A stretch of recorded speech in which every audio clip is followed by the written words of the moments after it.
Story number 1. Echoes from the Basement. Eastern State Penitentiary had always been a place of fascination for me. As a history enthusiast and amateur paranormal investigator, the sprawling, Gothic architecture and the dark legends surrounding it were irresistible. Nestled on the outskirts of Philadelphia, Pennsylvania, Eastern State was renowned not only for its unique radial design but also for housing some of the most notorious criminals in American history. Abandoned since 1971, the penitentiary stood as a silent monument to a bygone era, its iron bars and decaying walls whispering secrets of the past. I arrived on a chilly October evening, the sky painted with hues of orange and purple as the sun began its descent. Armed with my camera, voice recorder, and a notebook, I was determined to uncover the truth behind the restless spirits rumored to haunt the premises. Local legends spoke of eerie whispers emanating from the basement, where solitary confinement cells once held the most feared inmates. Some claimed to have seen shadowy figures wandering the corridors, while others reported unexplained noises and fleeting apparitions. The penitentiary's imposing facade loomed before me, its high walls fortified with towering spires and thick fences. The entrance was guarded by rusted gates, creaking open as I pushed them aside, the sound echoing through the empty grounds. As I stepped onto the grounds, the atmosphere shifted, an oppressive silence replaced the usual sounds of nature, making every step I took feel heavier. I made my way through the main hall, the grand staircase leading up to the upper levels now a desolate pathway. The air was thick with dust, each breath tinged with the scent of mildew and decay. My flashlight pierced the darkness, illuminating the remnants of lockers, scattered papers, and broken furniture. Every corner seemed to hold a story, every shadow a potential specter waiting to reveal itself. Reaching the basement entrance was unnervingly easy, the heavy metal door standing ajar as if inviting me in. I took a deep breath, steeling myself for what lay ahead, and descended the narrow staircase. The basement was a labyrinth of narrow corridors and confined spaces, the walls lined with cells that once housed inmates in solitary confinement. The air was colder here, the darkness more suffocating, and the silence broken only by the distant drip of water echoing through the halls.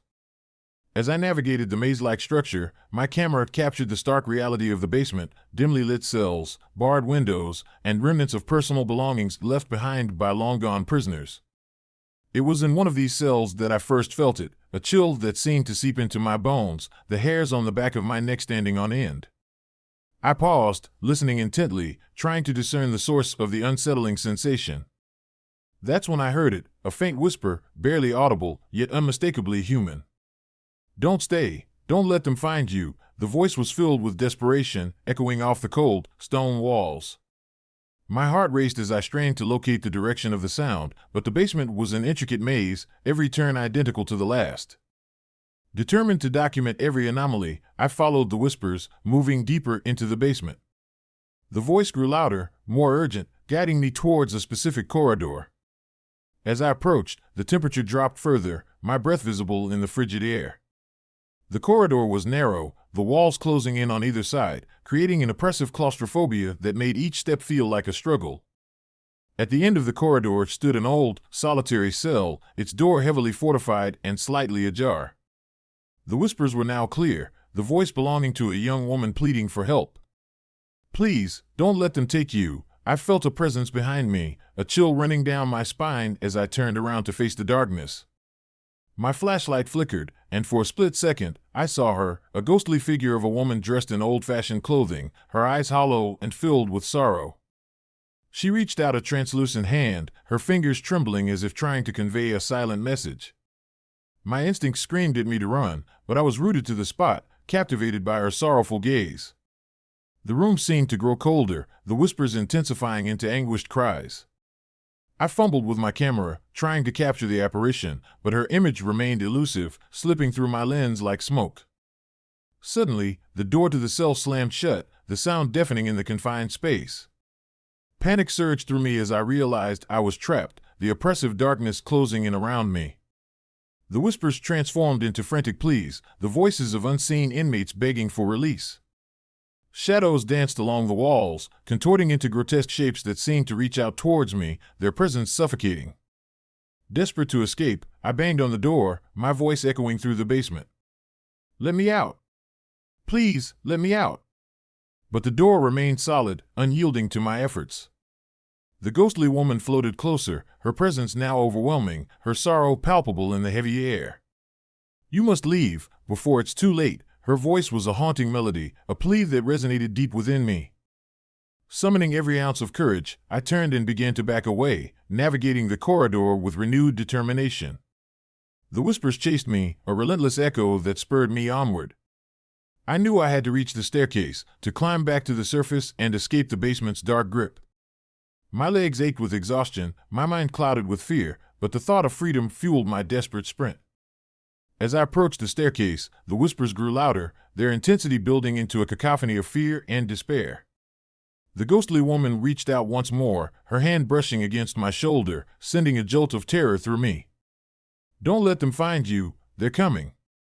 With a final burst of energy, I pushed open the heavy door leading back to the main hall, my breath coming in ragged gasps as I emerged from the basement. The oppressive darkness of the basement was replaced by the dim light of the main hall, the morning sun casting long shadows through the broken windows.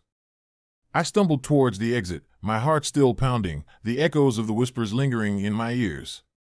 Outside, the crisp morning air was a stark contrast to the basement's suffocating darkness. I collapsed onto the ground, gasping for breath, my mind reeling from the night's horrors.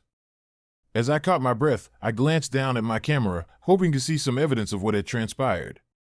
But the footage was blank, the camera having captured nothing beyond the empty corridors and dimly lit cells. Determined to understand what had happened, I delved deeper into the penitentiary's history.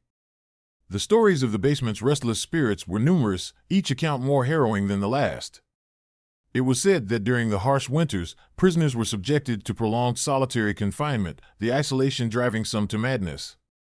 The basement, with its labyrinthine corridors and confined cells, was a place of torment, a breeding ground for lost souls trapped between life and death. The disappearance of the young woman remained a mystery, her story overshadowed by the countless tragedies that had unfolded within Eastern State's walls. Some believed she was a victim of the prison's cruel regime, while others whispered of darker, more supernatural forces at play. The ghostly apparitions and unexplained phenomena were dismissed by skeptics as mere tales spun by overworked guards and weary inmates, but the evidence I had experienced was undeniable. As weeks turned into months, the memory of that night haunted me, a constant reminder of the thin veil between the living and the dead.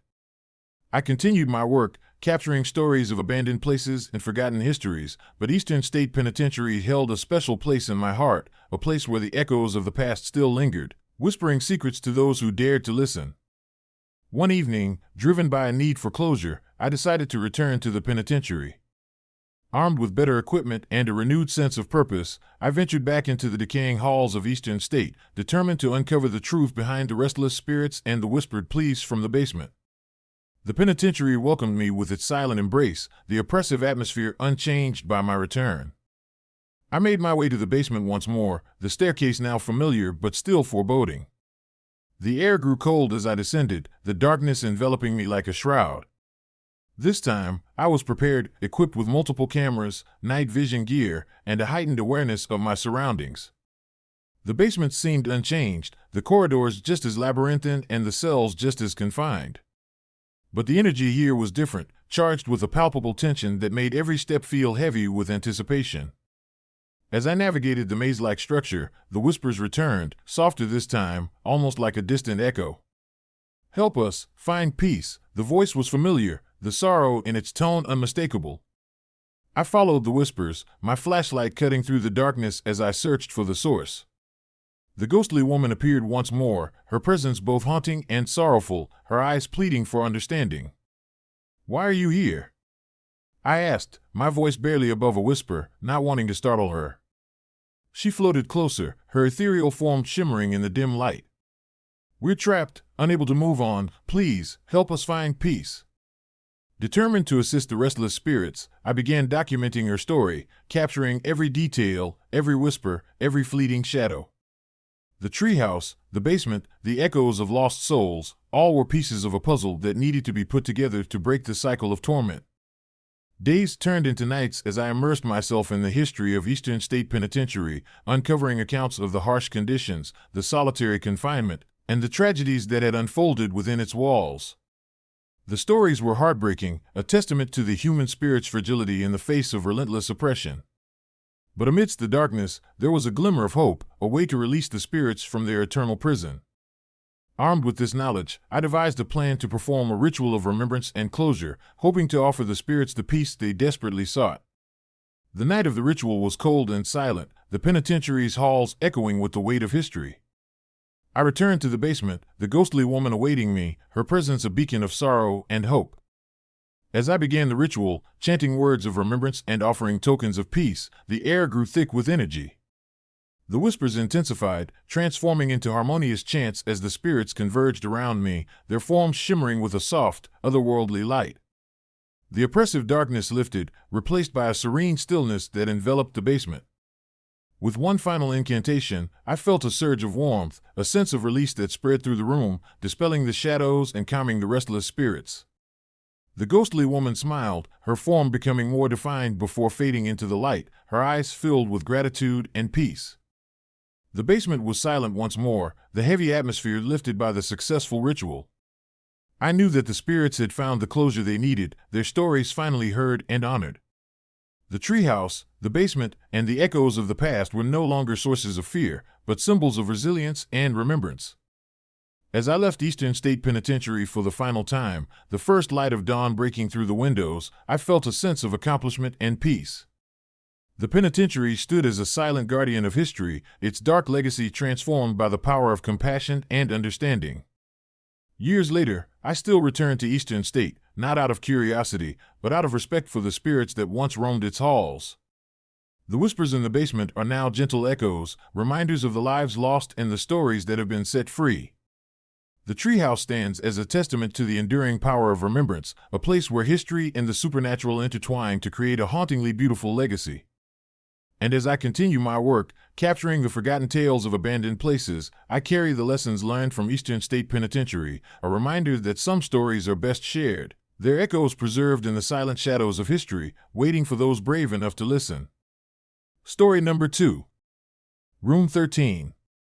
I've always been fascinated by the legends that shroud historical sites, the ghost stories that linger long after the last stone has been turned. As a seasoned documentary filmmaker, my job often led me to explore places steeped in mystery and haunted by untold tales. But nothing could have prepared me for the chilling experience I had at Alcatraz Prison, California, a place already infamous for its harsh conditions and notorious inmates, now haunted by the restless spirit of Room 13. It was a cold November morning when I arrived at Alcatraz Island, the fog rolling in from the San Francisco Bay like a shroud. The island, once a formidable fortress prison, stood silent and imposing, its craggy exterior a testament to the lives confined within its walls. I had heard the stories, the desperate screams, the inexplicable phenomena, and the ominous presence surrounding Room 13, but I was determined to uncover the truth behind these tales. After a thorough briefing with the park ranger, I was escorted to the prison's entrance, my camera gear carefully loaded and ready. The ferry ride over was eerie, the mist obscuring my view of the mainland, isolating me in this relic of the past. As we docked, the imposing facade of Alcatraz loomed ahead, its iron bars and stone walls whispering secrets of the inmates who had walked its halls. The tour began with a guided walk through the main prison areas, each cell block telling its own story of confinement and desperation. The air was thick with the remnants of its dark history, the echoes of past torments seeming to resonate through the corridors. But it was Room 13 that held my attention, an isolated cell rumored to be the site of a tragic suicide that left an indelible mark on the prison's haunted legacy. Legend had it that Room 13 housed a particularly brutal inmate named Thomas "Tommy" McAllister, a man whose crimes were as infamous as his torment. Reports suggested that the relentless isolation and harsh conditions had driven Tommy to the brink, leading him to take his own life in the confines of his cell. Since then, visitors and staff alike claimed to hear his desperate screams echoing through the night, a haunting reminder of the pain that once consumed him. As night approached, the mood of the prison shifted. The guided tour ended, leaving me alone with my thoughts and my equipment. I was determined to capture any supernatural activity, to document the truth behind the legends of Room 13. Equipped with infrared cameras and audio recorders, I made my way to the cell block that housed Room 13, the guards dismissive but unable to deter my resolve.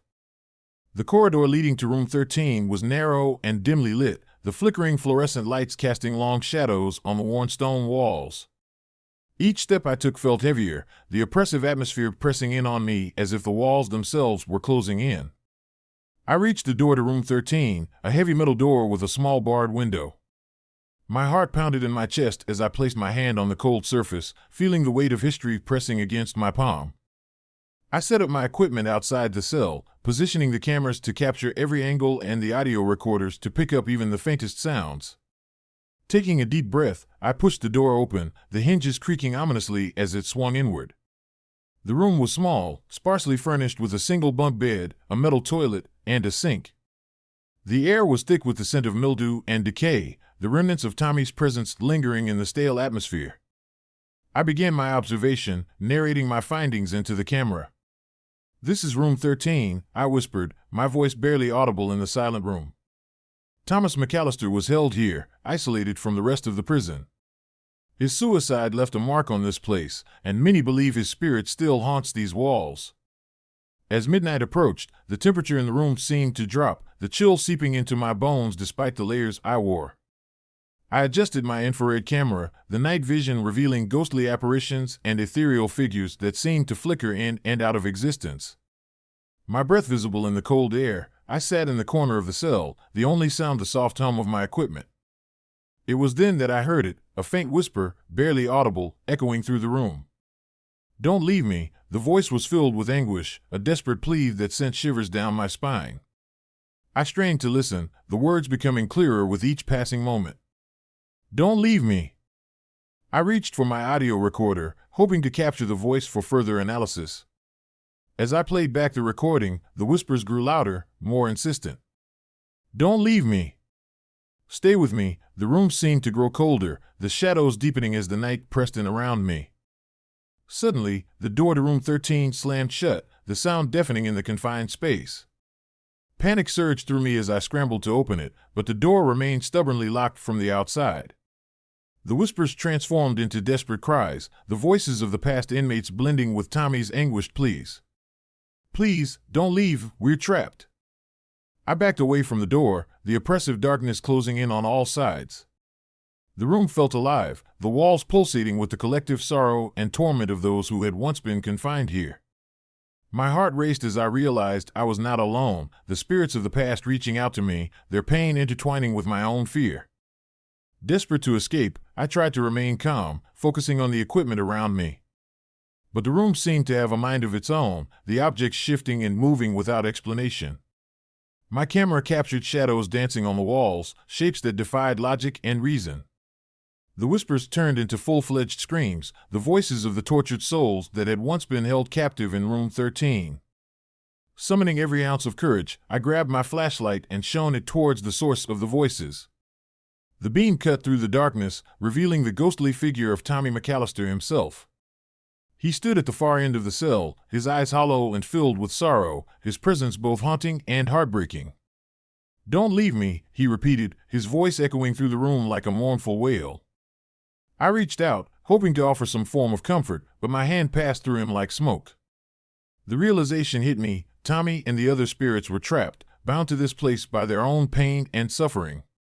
The room seemed to close in around me, the walls tightening their grip as the whispers grew louder, their voices overlapping in a symphony of despair. In a final, desperate bid for escape, I grabbed my camera and began to run towards the door, the voices chasing me through the darkness. The corridor outside room 13 seemed endless, the shadows shifting and twisting as I navigated the maze-like structure of the prison. Every step I took was accompanied by the echoes of the past, the voices urging me to stay, to join them in their eternal confinement. Just as I was about to give in to the overwhelming fear, the first light of dawn began to filter through the windows, casting a warm glow on the stone walls. The oppressive darkness lifted, and the whispers faded into a distant memory. Exhausted and shaken, I finally reached the main corridor, the door to room 13 now open as if it had never been closed. I didn't hesitate, sprinting towards the exit, the weight of the night's horrors pressing down on me. When I emerged from the prison gates, the morning sun bathed Alcatraz in a golden light, the fog lifting to reveal the stark beauty of the island. I collapsed onto a nearby bench, my mind reeling from the night's events.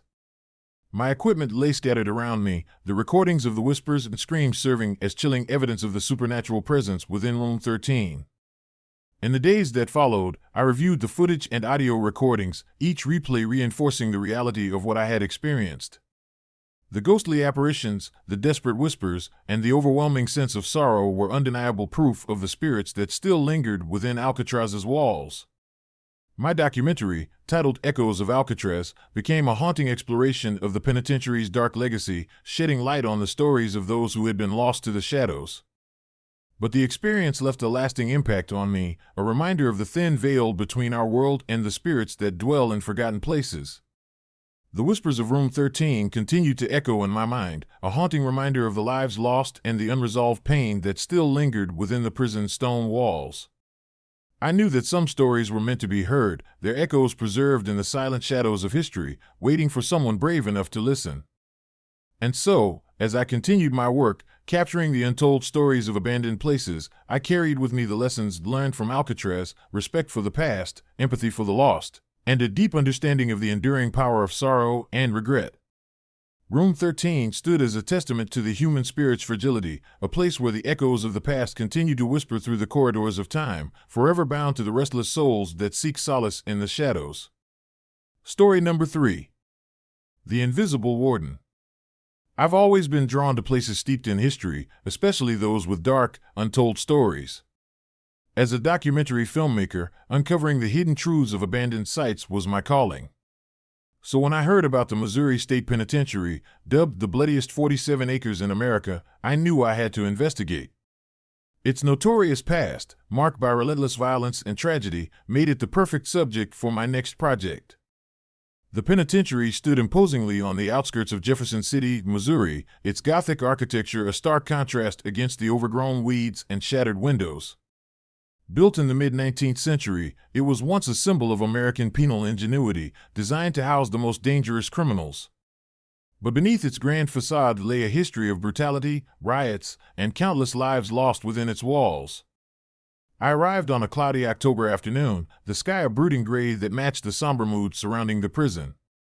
Accompanied by a local historian named Tom, who had spent years researching the penitentiary's dark legacy, we made our way through the rusted gates and into the sprawling compound. The air was thick with the scent of damp earth and decay, the silence only broken by the distant call of a lone crow. "Here it is," Tom said, his voice echoing slightly in the empty courtyard. Missouri State Penitentiary, a place where many lives were lost and countless more were broken. We approached the main entrance, the heavy iron doors standing ajar as if inviting us into the darkness. Inside, the corridors were eerily silent, the only sound our footsteps crunching on the gravel floor. The walls, once pristine, were now scarred with graffiti and the remnants of past violence. As we ventured deeper, the oppressive atmosphere grew heavier, the weight of history pressing in on us from all sides. Our first stop was the warden's office, a grand room with a large mahogany desk and leather-bound bookshelves. Tom began recounting the penitentiary's most infamous riot, a brutal confrontation between inmates and guards that left dozens dead and the facility in ruins. "It was 1971, Tom began, his eyes distant. A full-scale riot broke out, sparked by years of mistreatment and inhumane conditions. In the chaos, the warden, Henry Caldwell, was killed, stabbed by a prisoner desperate for revenge. Since then, the penitentiary has been abandoned, but there are numerous reports of paranormal activity, especially in the warden's office and the lower levels." I nodded, absorbing every word. The idea of a restless spirit lingering in such a place was both intriguing and unnerving. We set up our equipment, preparing to document any unusual occurrences that might unfold during our exploration. As evening descended, the penitentiary took on a more sinister appearance. Shadows lengthened, and the flickering light from our flashlights cast eerie patterns on the walls. We decided to start our night investigation in the lower levels, where the most intense reports of paranormal activity had been recorded. Navigating the narrow corridors, we reached a heavy steel door marked Cell Block D. Tom motioned for me to follow him inside. The air was colder here, the oppressive silence broken only by the distant dripping of water. We set up our cameras, capturing the desolate cells and the remnants of past inmates. "It's said that Henry Caldwell's spirit is most active here," Tom whispered, his voice barely audible. He was a strict warden, feared by both guards and prisoners alike. His untimely death left a mark on this place, and many believe his spirit never left. I felt a shiver run down my spine, the weight of the history pressing in on me. As we began to document the room, the temperature dropped further, my breath visible in the frigid air. Suddenly, I heard it, a faint whisper, barely audible, echoing through the corridor. "Don't leave, stay." I turned to Tom, but he was already adjusting his camera, eyes scanning the darkness. "Did you hear that?" I asked, my voice shaky. He nodded slowly. "We're not alone here." The whispers grew louder, more insistent, as if someone, or something, was trying to communicate with us. I followed the sound, moving deeper into the cell block.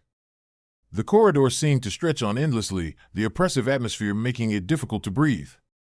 Shadows danced at the edge of my vision, always just out of focus. We reached the end of the corridor, where an old, rusty door stood slightly ajar. Tom pushed it open, revealing the warden's office. The room was dark, the only light coming from the flickering candles placed around the room. The large desk was cluttered with old papers and books, the remnants of a life once filled with authority and control. As we entered, the door slammed shut behind us, the sound reverberating through the empty space. I felt a sudden chill, the air thick with the presence of unseen entities.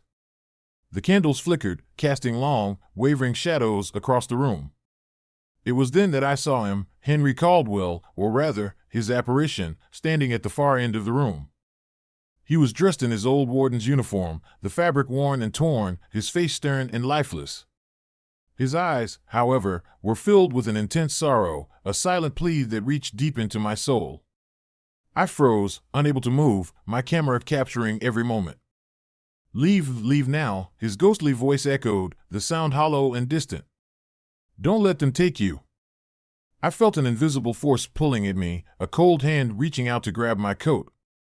Panic surged through me as I struggled to free myself, the sensation of being touched despite the empty room sending chills down my spine.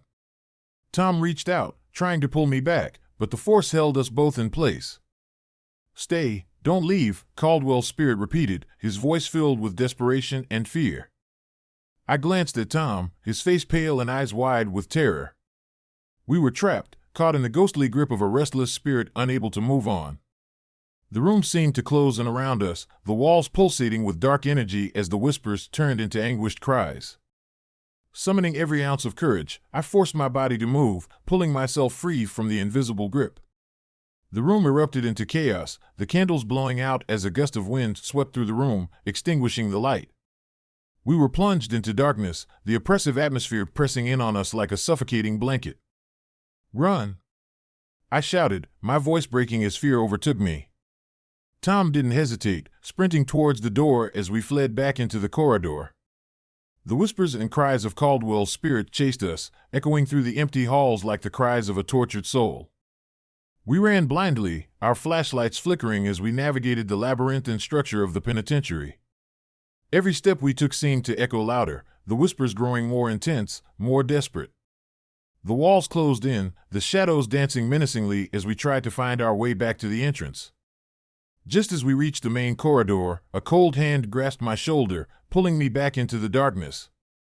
I screamed, but the sound was swallowed by the oppressive silence.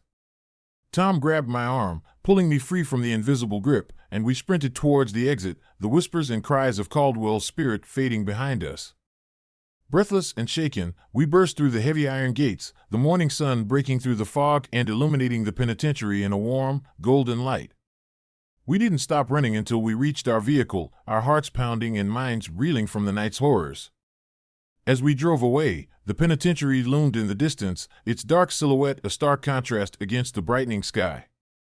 The experience left us both traumatized, the memory of Caldwell's restless spirit haunting our every thought. We knew that some stories were better left untold, some places better left undisturbed. Back home, I reviewed the footage, the images of the ghostly warden and the oppressive atmosphere capturing the essence of what we had experienced.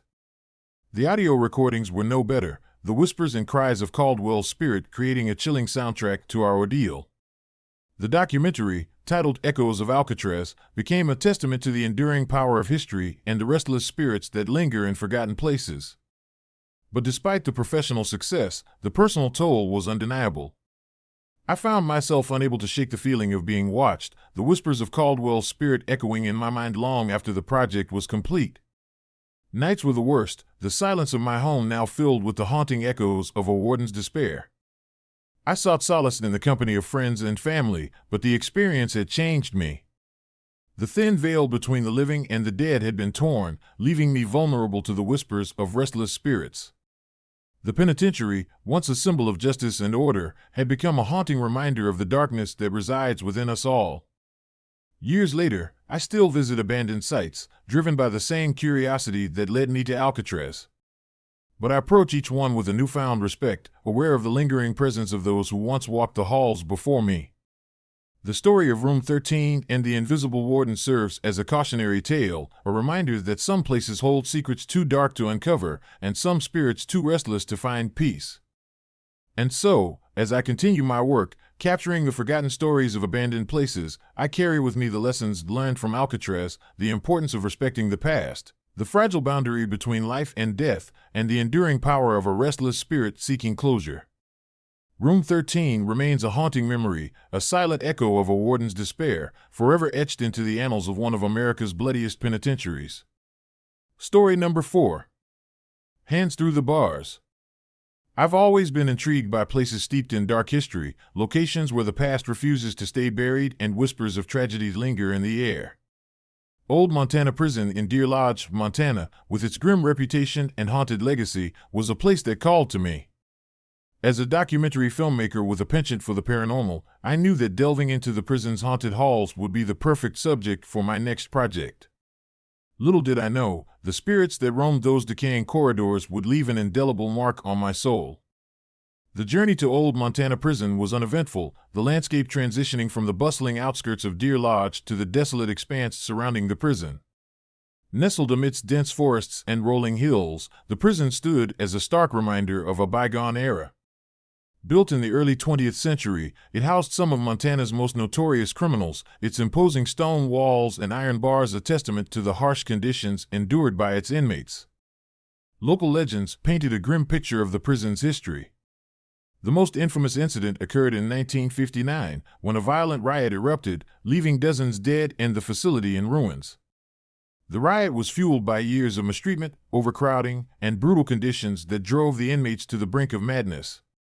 Since then, Old Montana Prison had been abandoned, its dark legacy sealed within its decaying walls. I arrived at the prison on a crisp autumn morning, the sky overcast and the air heavy with anticipation. Accompanied by a local historian named Tom, who had spent years researching the prison's haunted reputation, I felt a mix of excitement and apprehension. We were greeted by the sight of the prison's main entrance, its iron gates rusted and ajar, inviting us into the darkness beyond. "Welcome to Old Montana," Tom said, his voice echoing slightly in the empty courtyard. "This place has a reputation for being one of the most haunted prisons in America. People say you can still hear the screams and see the apparitions of those who didn't make it out alive." I nodded, my camera already rolling as we made our way through the main hall. The interior was eerily silent, the grand corridors now barren and decaying. The once pristine cells were now filled with debris, the remnants of lives cut short by violence and despair. As we ventured deeper into the prison, the atmosphere grew heavier, the oppressive silence broken only by the distant drip of water echoing through the halls. Our first stop was the Riot Control Center, a large room with reinforced walls and heavy metal doors.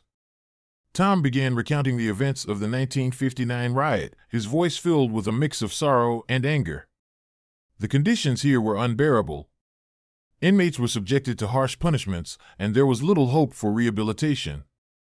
When the riot broke out, it was a desperate cry for freedom, but it turned into a massacre. As we explored the room, I couldn't shake the feeling that we were being watched.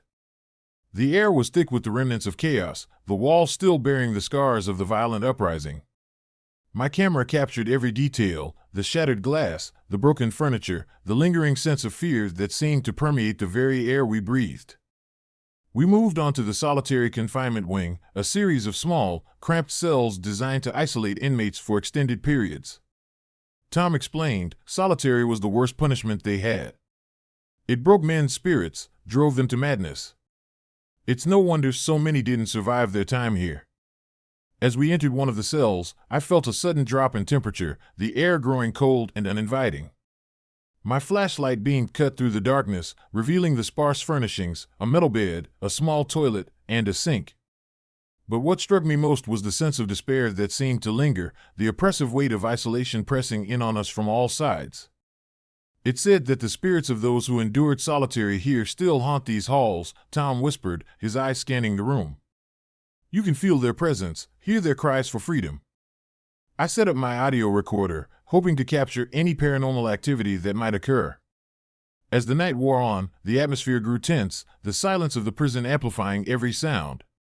Hours passed without incident, the only noise the distant drip of water and the occasional rustle of rats in the walls. But around midnight, everything changed. We were documenting the solitary confinement wing when I felt it, a sudden, inexplicable chill that swept through the corridor, causing the hairs on the back of my neck to stand on end. I glanced at Tom, who nodded silently, understanding the unspoken warning. The air grew heavy, the silence now oppressive, as if the very walls were closing in on us. Without warning, a loud crash echoed through the corridor, followed by the sound of metal bars rattling.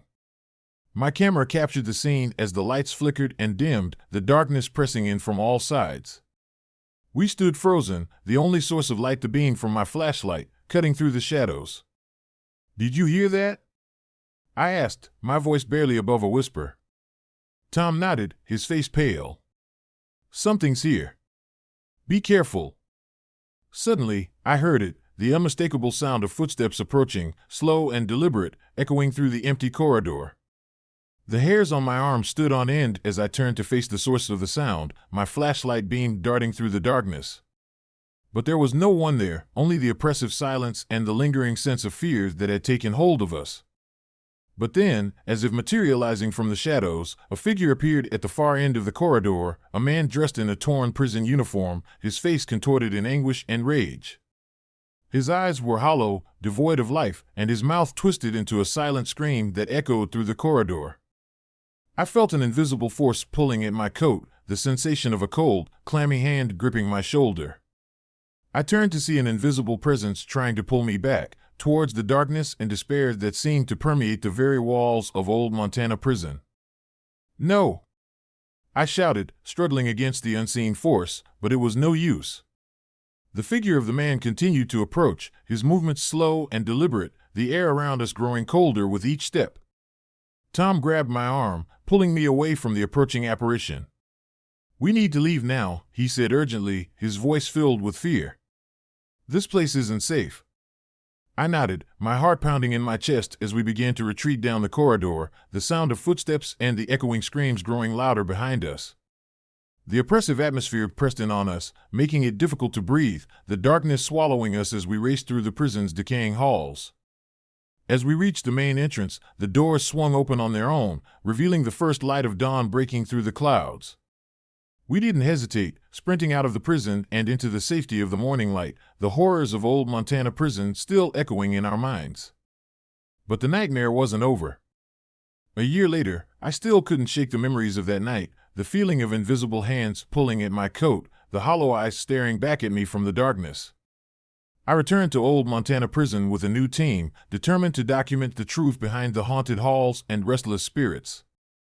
This time, armed with better equipment and a deeper understanding of the prison's dark history, we delved deeper into the heart of old Montana. The corridors were even more oppressive, the air thick with the remnants of past violence and despair. We set up cameras and audio recorders in strategic locations, determined to capture any signs of paranormal activity. As night fell once more, the atmosphere shifted, the oppressive silence replaced by a tense anticipation. We began our investigation, moving cautiously through the decaying halls, our footsteps echoing in the darkness. Hours passed without incident, the only sound the distant drip of water and the occasional rustle of rats in the walls. But around midnight, the same thing happened. A sudden chill swept through the corridor, the temperature dropping sharply as the lights flickered and dimmed. The air grew heavy, the silence pressing in on us as if the walls were closing in. We heard it, the faint sound of footsteps approaching, slow and deliberate, echoing through the empty corridor. "This is it," Tom whispered, his voice tense. Stay close and be ready for anything." The footsteps grew louder, the sound of metal bars rattling filling the air. We stood frozen, the only source of light the beam from my flashlight, cutting through the darkness.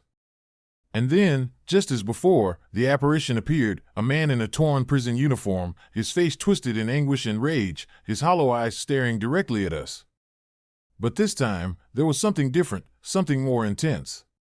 The figure began to move towards us with a sense of urgency, the air around us growing colder and more oppressive. I felt the same invisible force pulling at my coat, the sensation of a cold, clammy hand gripping my shoulder, trying to drag me back into the darkness. "No!" I shouted, struggling against the unseen force, but the apparition continued to advance, his presence overwhelming and terrifying. Tom grabbed my arm, pulling me away from the approaching figure. "We need to leave now," he shouted, his voice filled with desperation. But as we turned to flee, the corridor seemed to stretch on endlessly, the walls closing in around us as we raced through the prison's decaying halls. The sound of footsteps and the echoing screams chased us, a relentless reminder of the restless spirits that still haunted old Montana prison. We reached the main entrance, but the doors were now locked, the heavy metal bars securing the prison once more. Panic set in as we realized we were trapped, the oppressive darkness surrounding us as the spirits closed in, their voices merging into a cacophony of fear and despair. Desperate to escape, we searched for another exit, our movements frantic and uncoordinated as the spirits continued to pursue us. The feeling of invisible hands pulling at us grew stronger, the air thick with malevolent energy as the apparitions of past inmates closed in, their hollow eyes filled with unending sorrow and rage. Just as hope seemed lost, the first light of dawn broke through the clouds, casting a warm glow over the prison's decaying facade. The doors swung open once more, the oppressive darkness lifting as we sprinted out of old Montana prison and into the safety of the morning light. Exhausted and traumatized, we didn't stop running until we were far away from the haunted halls of old Montana. The experience left us shaken, our minds haunted by the ghosts of the past and the restless spirits that still lingered within the prison's walls. In the months that followed, I couldn't shake the memories of that night, the feeling of invisible hands pulling at my coat, the hollow eyes staring back at me from the darkness. I knew that old Montana prison held more secrets than I could ever uncover, its haunted legacy a testament to the darkness that once consumed its inmates. Determined to put an end to the haunting legacy of old Montana, I returned with a new team, armed with advanced equipment and a renewed sense of purpose. We delved deeper into the heart of the prison, determined to uncover the truth behind the restless spirits and the tragedies that had unfolded within its walls. As we continued our investigation, the spirits of old Montana began to respond, their presence growing stronger as we uncovered the darkest corners of the prison's history. The corridors seemed to come alive with the echoes of the past, the whispers of lost souls guiding us deeper into the prison's haunted legacy. But with each step we took, the spirits grew more restless, their presence more intense as if they were determined to keep their secrets hidden. The feeling of invisible hands pulling at us returned, the air thick with malevolent energy as the spirits of old Montana continued to haunt the corridors of the prison, their restless souls forever bound to the dark legacy of the bloodiest 47 acres in America. And so, the story of old Montana prison remains a chilling reminder of the darkness that can consume even the most formidable institutions, a testament to the enduring power of the human spirit and the restless souls that still linger in the shadows of history. Story number 5. Corridor C, the final sentence. I've always been fascinated by the macabre, the stories that lie buried in the shadows of history, waiting to be unearthed and told. So when I received the invitation to join a documentary crew filming at the Joliet Correctional Center in Illinois, dubbed one of the most haunted prisons in America, I couldn't resist. Built in the late 19th century, Joliet housed some of the nation's most dangerous criminals, including those on death row. Its imposing Gothic architecture and notorious past made it a perfect setting for our exploration into the paranormal. Our team consisted of 5 members: myself, Sarah, an experienced cinematographer, Mike, the sound technician with a knack for capturing elusive noises, Jenna, the director with a passion for true crime stories, Tom, the historian who had spent years researching Joliet's dark past, and Alex, the newest member, eager to prove himself in the field of documentary filmmaking. We arrived on a chilly October morning, the sky overcast and the air thick with anticipation. The prison loomed ahead, its tall stone walls and barred windows casting long shadows across the sprawling grounds. As we approached the entrance, Tom briefed us on the history and legends surrounding Joliet. Corridor C, Tom began, pointing to a map spread out on a weathered table in the prison's visitor center, is infamous for its tragic history. In the early 1950s, a series of violent riots broke out, leading to the death of several inmates and guards. One inmate, in particular, William Billy Turner, was known for his violent temper. He was placed on death row, and his presence seemed to cast a dark shadow over Corridor C. Jenna nodded, her eyes gleaming with excitement. There are countless stories about strange occurrences here, voices echoing through the halls, apparitions appearing in mirrors, and most notably, the dragging sounds in Corridor C. Some say it's Billy Turner himself, forever reliving his final moments. We set up our equipment in the main cell block, the heart of the prison where the most notorious criminals were kept. The air was heavy with the scent of mildew and rust, the silence broken only by the distant drip of water and the occasional scurry of rats in the walls. As dusk settled, we prepared for our night investigation, determined to capture evidence of the supernatural. Our target was Corridor C, a narrow, dimly lit hallway lined with metal bars and old wooden doors.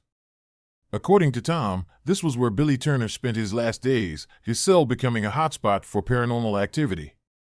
We positioned our cameras and microphones, the flickering flashlight beams casting eerie shadows on the walls. "All right, team," Jenna whispered, her voice steady despite the growing unease, "let's document everything.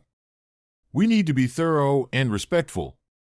We began our walk down Corridor C, the oppressive atmosphere making every step feel heavier. The corridor was long and claustrophobic, the walls adorned with old graffiti and peeling paint. As we moved further down, Sarah captured footage of the deserted cells, her camera gliding smoothly despite the dim lighting. About halfway through the corridor, Mike suddenly froze, his eyes wide with alarm. "Guys, did you hear that?" he whispered, turning his head towards the far end of the hallway. Everyone fell silent, straining their ears. At first, there was nothing but the sound of our own footsteps echoing off the stone walls. But then, a faint, scraping noise began to emerge, a rhythmic dragging sound that seemed to come from just ahead. Jenna motioned for us to follow, her heart pounding in her chest. We advanced cautiously, the sound growing louder with each step. As we approached the source, the noise transformed into the unmistakable sound of metal dragging across the concrete floor. It was rhythmic, almost deliberate, as if someone, or something, was pulling a heavy object through the corridor. Suddenly, the lights above us flickered and dimmed, plunging us into near darkness. The dragging sound ceased abruptly, replaced by an eerie silence that felt suffocating. We stood there, eyes darting around the hallway, hearts racing. "It's just the old pipes," Tom suggested, trying to rationalize the sounds. But his voice lacked conviction, and the rest of us weren't so sure. Then, without warning, one of the doors at the end of the corridor swung open with a loud bang, startling us all. From the darkness, a shadowy figure emerged, tall and imposing, dressed in the tattered remnants of a prison uniform. Its face was obscured by shadows, but its presence was undeniable, exuding an aura of anger and sorrow. "Who's there?" Jenna demanded, stepping forward bravely, though her voice quivered slightly. The figure didn't respond. Instead, it began to move down the corridor, its footsteps heavy and deliberate. We followed, cameras rolling, every sense heightened. As we moved, the temperature seemed to drop, our breaths visible in the cold air. Suddenly, Mike felt a cold hand grip his shoulder, the touch icy and unrelenting. He turned abruptly, but there was no one there, only darkness and the echoing sound of his own terrified breathing. "Mike, are you okay?" I asked, placing a hand on his arm. He nodded shakily, but the fear in his eyes was unmistakable. We continued our pursuit of the shadowy figure, our nerves frayed and our minds racing with the possibilities of what we might encounter. As we reached the far end of the corridor, the figure stopped and turned to face us. For a moment, we saw a glimpse of the man's face, Billy Turner, his eyes hollow, filled with a mixture of rage and despair. Before we could react, the door to Corridor C slammed shut behind us, the sound reverberating through the hallway. We were trapped, the shadowy figure looming ominously in front of us. "Please, don't let them find you," a voice echoed through the corridor, the words carried by the wind like a mournful whisper. We stood frozen, the weight of the moment pressing down on us. The atmosphere was thick with tension, the oppressive silence broken only by the distant echoes of our own fear. Then, as quickly as it had appeared, the figure began to fade, dissolving into the shadows until there was nothing left but the darkness and the lingering sense of unease. Breathing heavily, we tried to compose ourselves, the adrenaline slowly subsiding.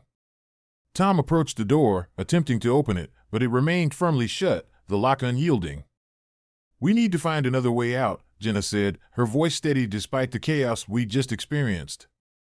As we searched for an alternative exit, the sounds of the corridor seemed to come alive around us, whispers, distant screams, and the persistent dragging of metal across the floor. It was as if the prison itself was reacting to our presence, the spirits of the past unable to move on. Suddenly, the floor beneath us gave way, and we found ourselves plunging into a hidden basement, the darkness enveloping us like a suffocating blanket. The fall was brief but disorienting, leaving us dazed and terrified in the unfamiliar space. We scrambled to our feet, the sounds of the main corridor now distant, replaced by the oppressive silence of the basement.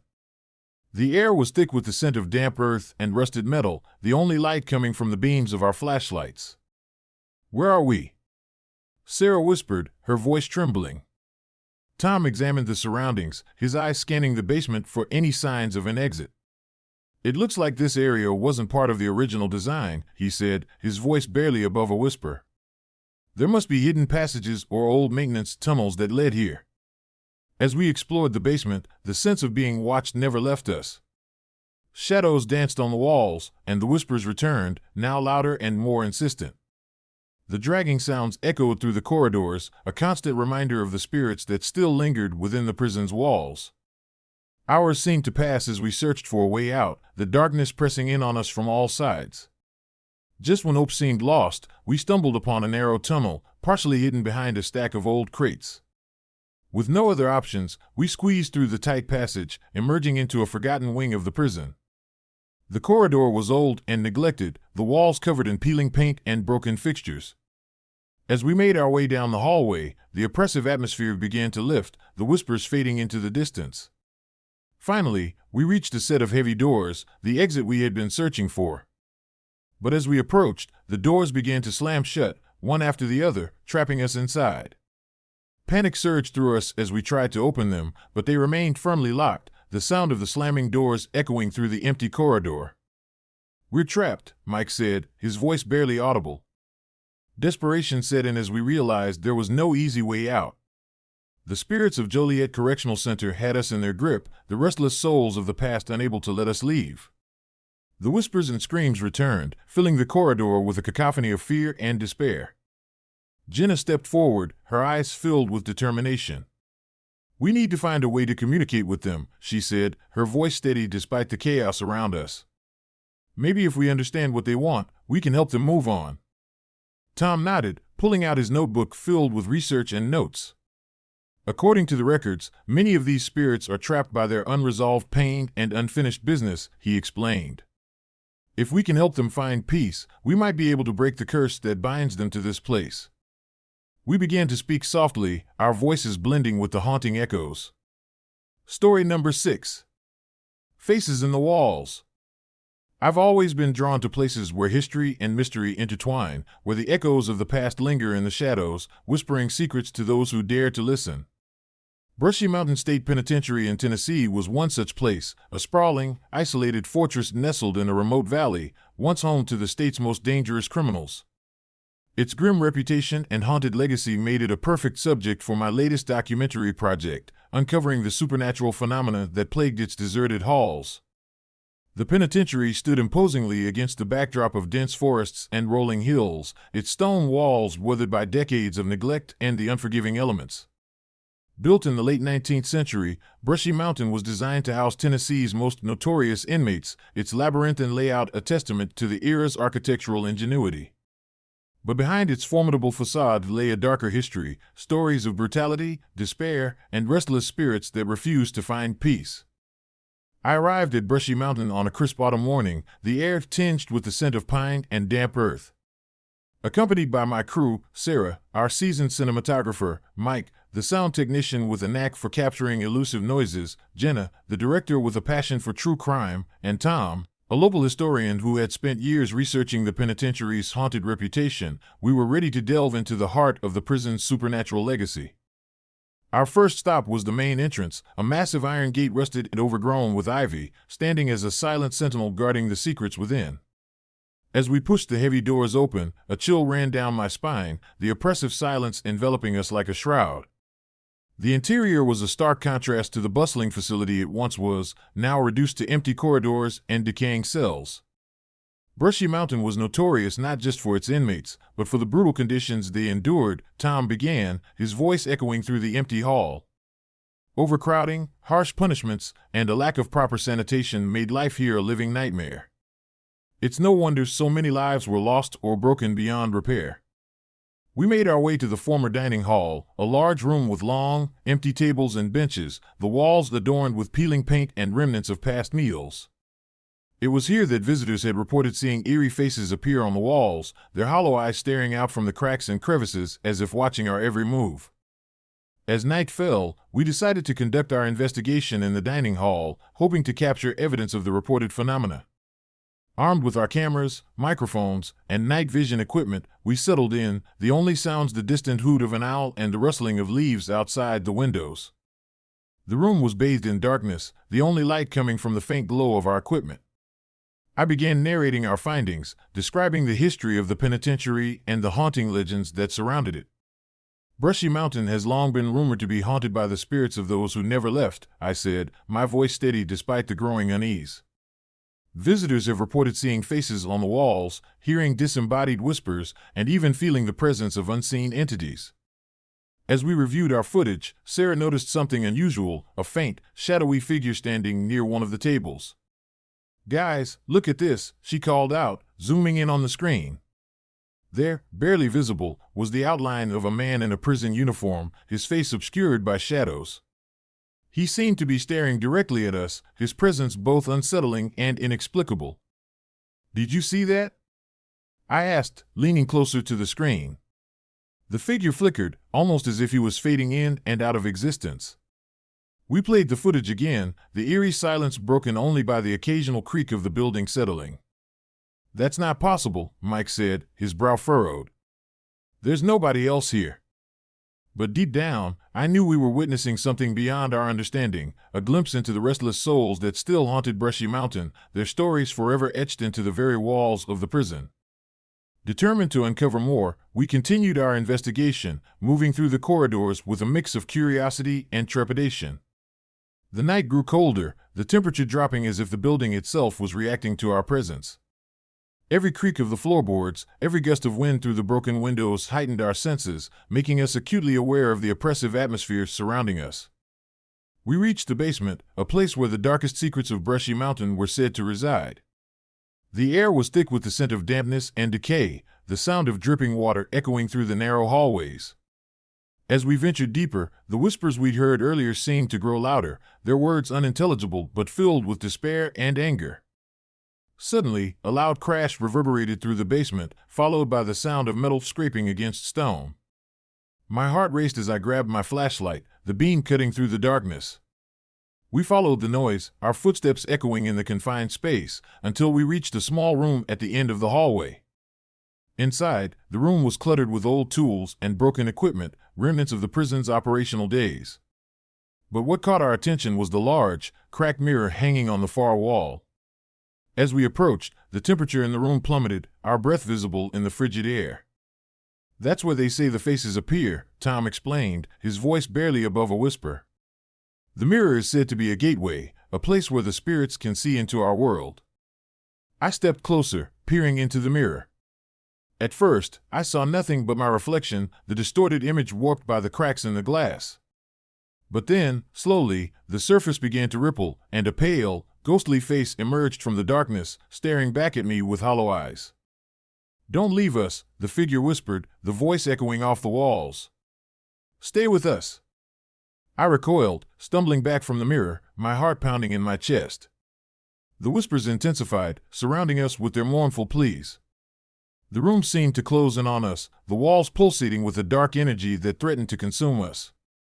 "We need to leave," Jenna said urgently, grabbing my arm. "This place is too powerful."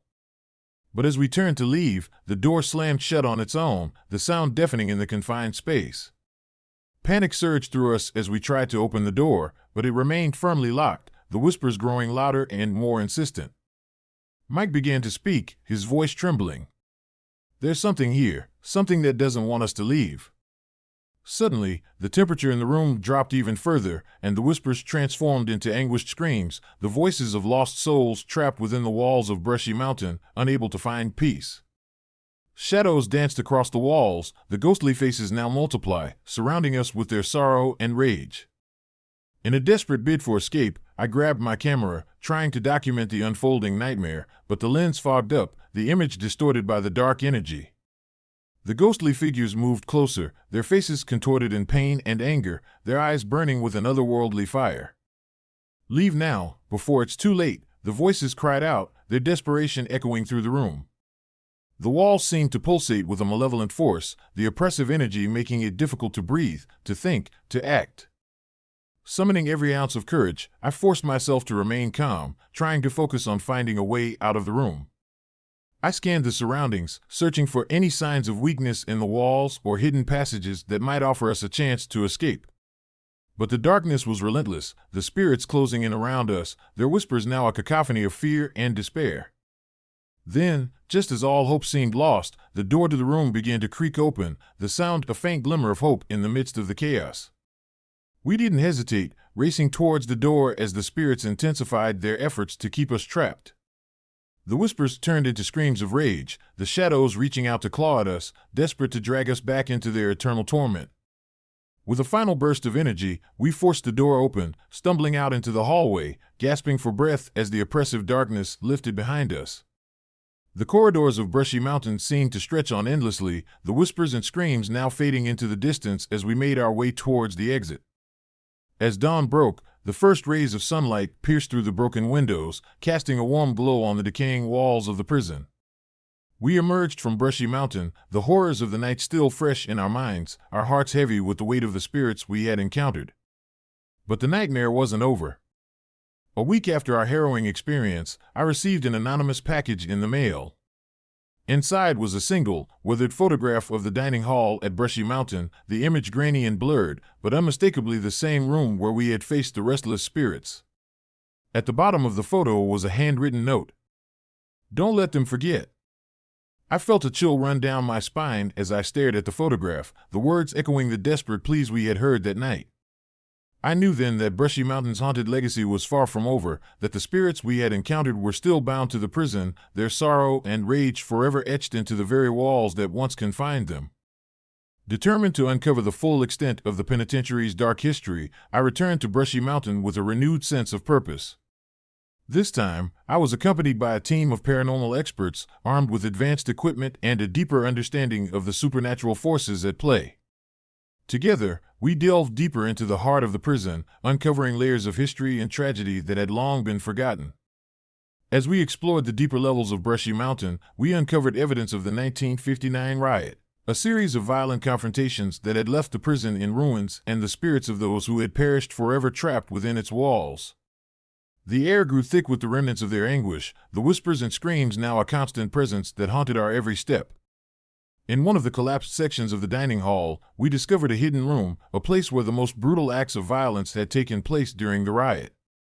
The walls were scarred with blood, the remnants of past horrors still visible beneath layers of grime and decay. It was here that we felt the full force of Brushy Mountain's malevolent energy, the spirits of the past converging upon us with a desperate need for release. "We need to help them find peace," Tom said, his voice filled with determination. "These spirits are trapped, bound by their unresolved pain and anger. If we can help them move on, we might be able to lift the curse that binds them to this place." With Tom's guidance and the expertise of our paranormal team, we devised a plan to perform a ritual of remembrance and closure, hoping to offer the restless spirits the peace they desperately sought. The night of the ritual was cold and silent, the prison's decaying halls echoing with the weight of history.